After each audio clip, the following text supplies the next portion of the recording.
手机响了一下，我拿起来一看，上面写着：“您的快递已经到了。”就这么一句话，能让我一整天的开心。我是小月，在杭州开一家小小的甜品店。今天我不做蛋糕，我要去取快递。一边取一边跟你说说，在中国网上买东西是什么样的。这次我一共买了3样东西：一件夏天的裙子，一个给猫用的小窝，还有一个做蛋糕的模具。3个包裹今天全都到了。在中国网上买东西，最让人高兴的就是快，一般2、3天就能到。有的时候我今天晚上买，第二天下午就送到了。不过快递一般不会直接送到你家门口，而是放在楼下的快递柜里，或者放在小区门口的快递驿站。这里教你一个小知识：快递这2个字说的是送东西这件事，也可以指送东西的人。东西本身我们一般叫包裹，或者直接说一个箱子。所以我换了鞋，拿上手机就下楼了。短信里有一串数字，我们叫它取件码。有了它，你才能把自己的快递拿出来。楼下的快递柜里只有一个小包裹，另外2个箱子太大，放不进去，被送到了小区门口的驿站。驿站里面有很多很高的架子，一层一层，上面全是包裹，每个架子上都写着数字，你要按短信上的号去找。我把手机拿给里面的小哥看了一眼，他问我手机号后面4位是多少。我说出来以后，他很快就帮我把箱子找到了。3个包裹，一个大的，2个小的。我一边用2只手抱住大箱子，一边把2个小的放在上面，用下巴压着，走路只能一步一步慢慢来。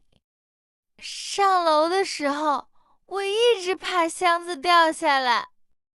终于进了门，我把它们全放在客厅的地上，先坐下来休息了一会儿。接下来就是我最喜欢的部分，拆快递。可是我找了半天，也没找到剪刀。最后我用钥匙把箱子上的胶带化开了，箱子一打开，我的猫小花马上就跑了过来，它一点也不看里面的东西，只想坐进那个空箱子里。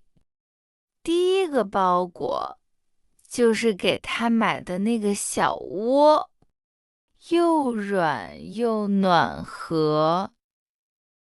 我把小窝放在地上，小花看了一眼，转身又坐回箱子里去了。我花钱给它买窝，它却更喜欢不要钱的箱子。养猫的人应该都懂这种感觉。我只好把小窝放在箱子旁边，等它自己想进去的时候再说。养猫就是这样，你没办法让它听你的，只能等它慢慢习惯。第二个包裹是那件裙子，我把它拿出来，在身上比了比，心一下子就凉了。颜色跟照片上的不太一样，也比我想的大了一号。还好在中国网上买东西，一般都可以7天无理由退货。不管你是不喜欢还是买错了大小，都能退回去。我在手机上点了几下，写上4个字：大小不合适。第二天就有快递员上门，把裙子拿走了。整个过程我一步都没出门。